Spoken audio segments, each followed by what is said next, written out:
I'm Allie. Join me for these Oasis earrings featuring a long, nice isosceles dangle. Remember, if you need anything, go ahead and check the links below in the description of the video to shop with us online. If you just got the Oasis box, go ahead and gather it up and let's get started.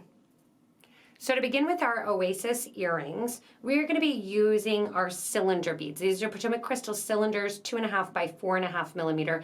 They were in the Oasis box, hence the Oasis name, if you want to make them in this beautiful bronze color that Anna did. The first thing that I'm going to do is put a stop bead on some 0.006 thread along with a size 10 beading needle, and I'm going to put on 2 of my cylinders. From here, I want my cylinders to lay side by side. So I'm going to take my thread and needle back through the first cylinder toward the second cylinder, which again is going to lay them right next to one another. From here, I'm going to take my thread and needle back down through the second bead. And this is going to do a ladder stitch here that we're going to do, and we're going to do it 8 wide in order to go in and make our first set here. So I'm going to keep going, adding 1 bead.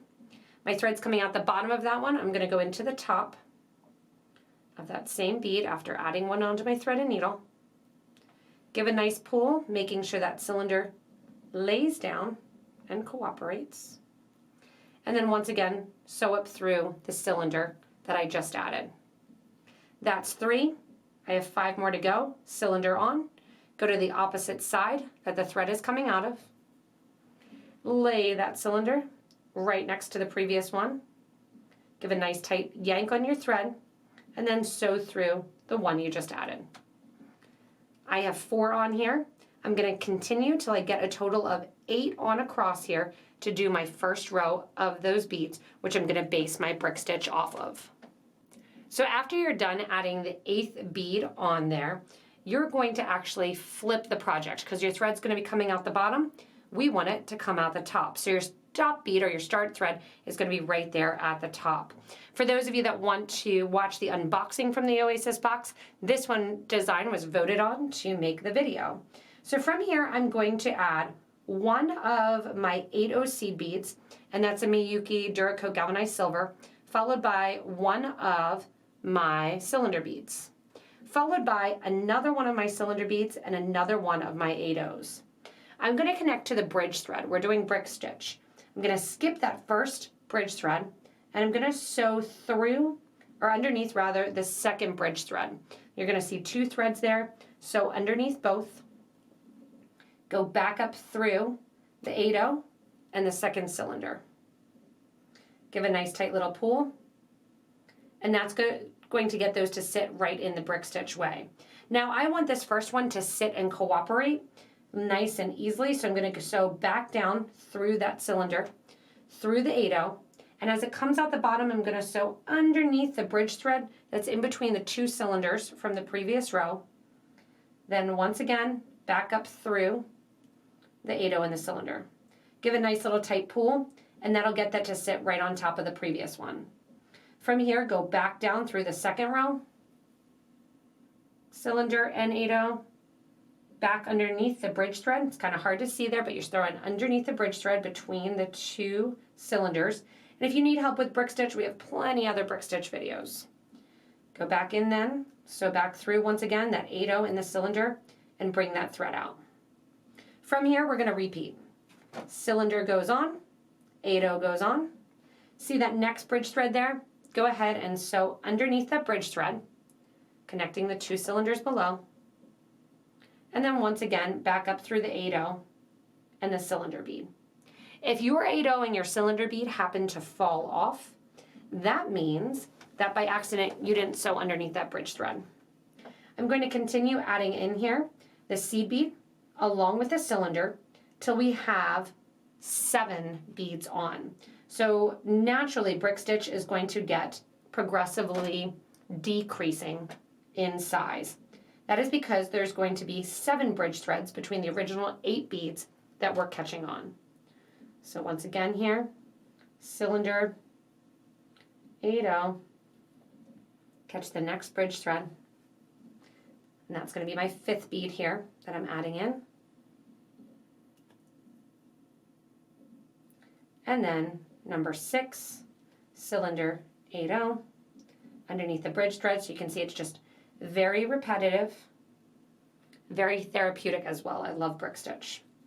Last one here, cylinder goes on, 80 goes on, underneath that first bridge thread next to the starter thread, back up through, and done. That's going to be my 2nd row.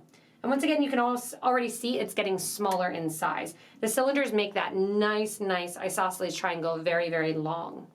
From here, same deal to start our next row. This time it's going to be 6 beads. You're going to do an 80, a cylinder, an 80. So right there.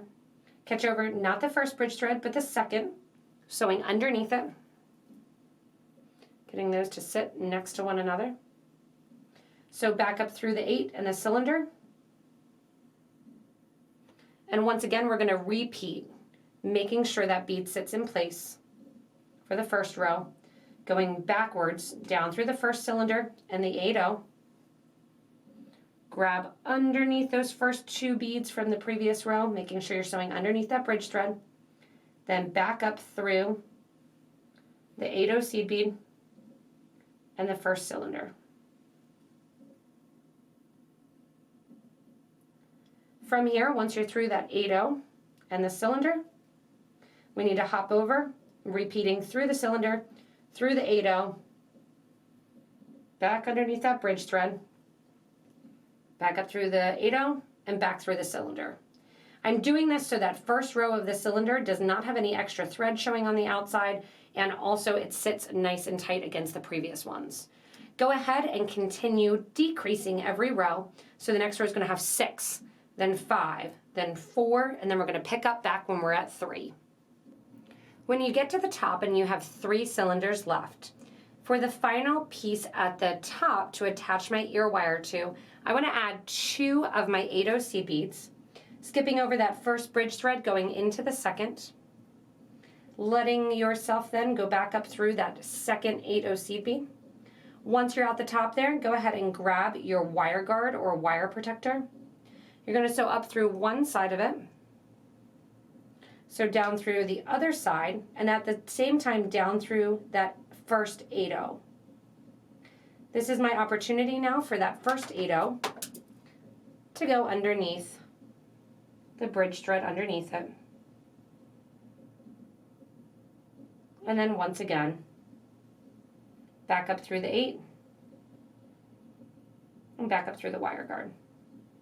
So that straightens out those 80 seed beads there without much hustle at all.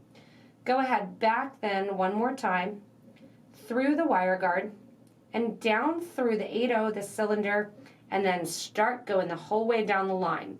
So you can see my needle and thread going the whole way down that long side of my triangle, all the way out down to the bottom. This also in green would be a really cool Christmas tree.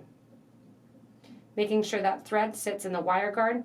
Notice how my thread from the first round there is kind of sitting in the back a little bit.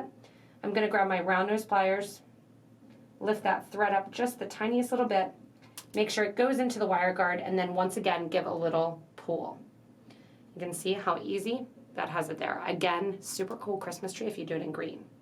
From here, we're going to add some fringe below, and we're going to add fringe with our 6 by 8 millimeter Potomac Crystal drops. To add the fringe, very simple. 1/80 for the first one, 1 of your crystals with the smaller side, or the bigger, flatter side towards the top, smaller side towards the bottom. Grab 1 more 80, back up through the crystal, the 80, and the first one of your cylinders. From here, drop down through the second cylinder. So I'm taking my thread and needle, back down through that second cylinder to add my next fringe. My next fringe, 3 seed beads. 1, 2, 3 seed beads. Again, making sure that I'm going top to bottom. Adding on that 1/80 seed bead, back up through that whole entire row. Not up through the 8 that you just added. Up through that second cylinder, needle comes out. and then once again down through the third cylinder. I'm going to do the same thing with 5 seed beads, and then 7 seed beads, and then a repeat of 7, and then 5, 3, 1. So we're going to count backwards. So again, 1, 3, 5, 7, 7, 3, or 5, 3, 1. So go ahead and add in your fringe to the bottom here of your long Oasis earring. Once you get to your last crystal, and you're going back up through the crystal and the seed bead, you go back up through the cylinder bead. I've removed my original stop bead, and guess what? My 2 threads are right together. All I have to do, very, very simple, tie it in knots. I love that opalescency look. Even on black, it gives a nice shine to it. And it's so funny how much different they look with the different colors. I love to see it variety. The other thing that you could use to do this would be tubelets. That's going to give you that long effect. And then also looking at it, you could use bugle beads, the twisted bugles, the regular bugles as well, anything that is that cylinder shape. Go ahead then and burn down your thread edges right along your project. Once you have those burned down thread edges, you're going to go in and add in your wire guard, or I'm sorry, your ear wire. I just made little ones out of wire here, but you can get pre-done ones. Open it up by sliding to the side, putting it on, closing it up to finish your project. You can see in Anna's sample, she used an 8/0 at the top rather than the wire guard, but the same technique. You can just slide a little jump ring in there and add on the ear wire as well for that nice kind of show-stopping, really flowy earring. Thanks so much for joining me in creating these Oasis earrings. It's so fun to see how the different colors can appear and really make it your own. Remember, if you want to check out any of the Potomac crystals or seed beads used, go ahead and check below the video in the description the links to shop with us online. You can also add in the comments ideas for beads you can change up and interchange, like the tubelets and the bugles. As always, you can post your own design in our Facebook group for beading and jewelry making. Thanks so much for joining me, and stay tuned for the next video.